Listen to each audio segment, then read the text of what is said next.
In this list, we're looking at using the prefix "n" and the suffix "ment". So "n" means on or put into or bring into the condition or within or inside. Suffix can add the meaning of the means or result of an action. So that information, extra information, is always at the bottom of the page.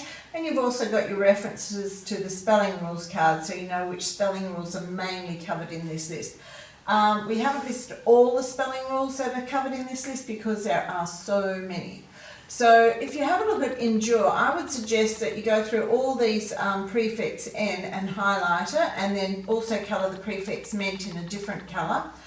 So endure, you've got the E making the U make its long sound there. In endorse, you've got the E on the end just to make sure that you understand that it's in its singular form or base form.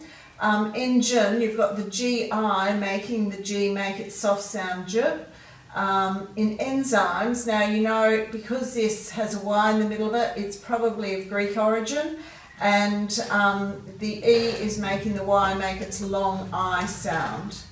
Enormous, you've got an R controlled vowel and OUS on the end of the word. Enrollment, there's only one L in there before the ment.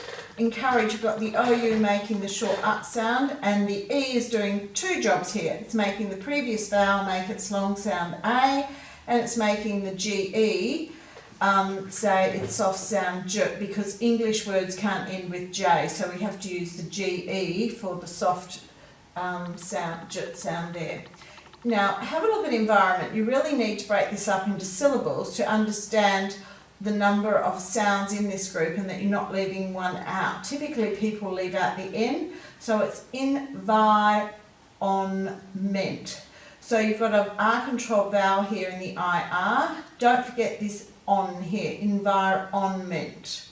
Entertainment, you've got another R controlled vowel, you've got the AI in the middle. It's a very long word, so do break it up, and when you're writing it, write it in its syllables to make sure you don't leave anything out. Now, enthusiasm, you've got the TH for the th sound at the start. You've got a long vowel sound with the U here, so you've only got one S after it. Now, the S followed by the I is making the Z sound, and that's the more common sound for the letter S than S. So you've got the S saying Z in two places in this word. Okay, let's go back now and make sure that you know the meanings of these words. So endure means to put up with or last. Now, if you've heard that in an idiom, the idiom may be, he that would have eggs must endure the cackling of hens. And that simply means if you want to enjoy something, you must be prepared to put up with something else. So endorse means to publicly declare support or vouch for. An engine is a machine with moving parts that changes power into motion, and an idiom with engine in it could be to employ a steam engine to crack a nut would mean to do a simple task in an overly complicated way. Now, enzymes are chemicals that help break down food in the body. Enormous means huge, gigantic in size or massive. Enrollment means the action of enrolling or being enrolled.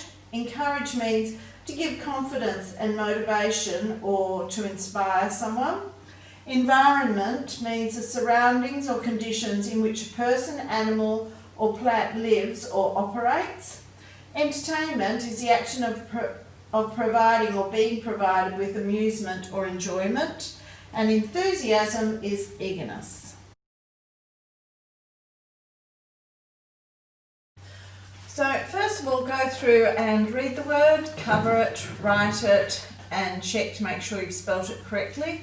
And this will be a good list to practice how fast you can write these quite long words. So fill in the gap with the list word. So we went through the meanings yesterday, so if you're unsure in either of these areas, then go back to the day one video. Here we want you to write the list word for these synonyms. Synonyms, of course, are words that mean the same as the given words.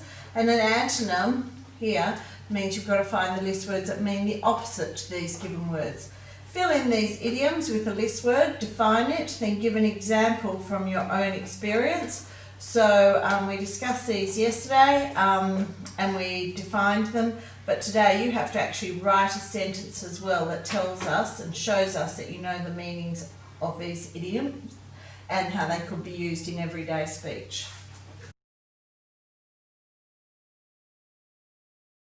You should know by now that you have to read the word, cover it, write it and check it in the first part of this page. Now here we're doing verb families, so we want the base word, then adding the S, adding the ing and adding the ed for the different tenses.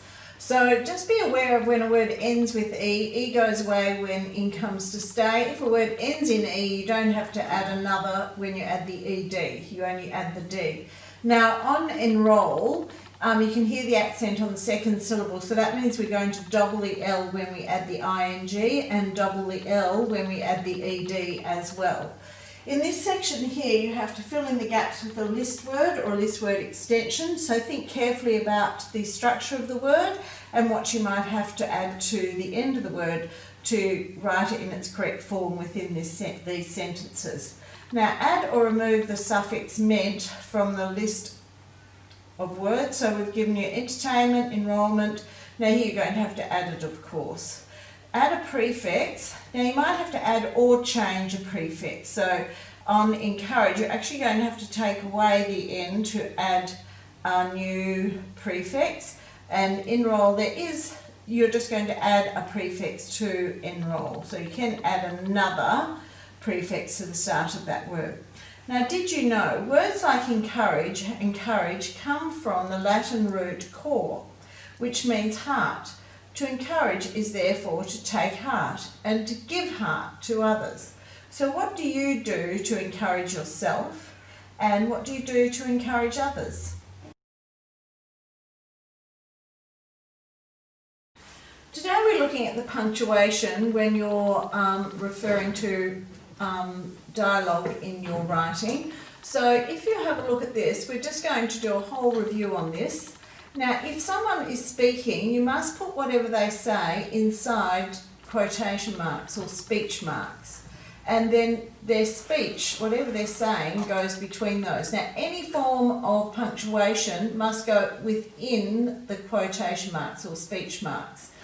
Now, every time someone starts speaking, the first letter must always be a capital. And we put a comma here at the end if we're going to say who has spoken and how they spoke. So Nadine whined. Now, every time a new person speaks, you have to start a new line. And it doesn't matter what the punctuation is, it must be within those speech marks. Now, if you're putting who's speaking first, then you put the comma before they speak, and then once again, their speech must always start, whatever they're saying, must always start with a capital letter, any punctuation within the speech marks. Now, we want you to apply that into this example. So a pair of old friends who haven't spoken in some time run into each other at the supermarket. So whatever they're saying, one person is saying, you can see, is within the speech marks, and so is the punctuation. There's a new line for every time a new person speaks. The first letter of what they're saying is always a capital. If you say who is speaking first or introduce the conversation, you have a comma before the speech starts. So just follow the rules above if you get stuck. We need you to finish this conversation down below and make sure that you do use all those different forms of punctuation that we've just discussed.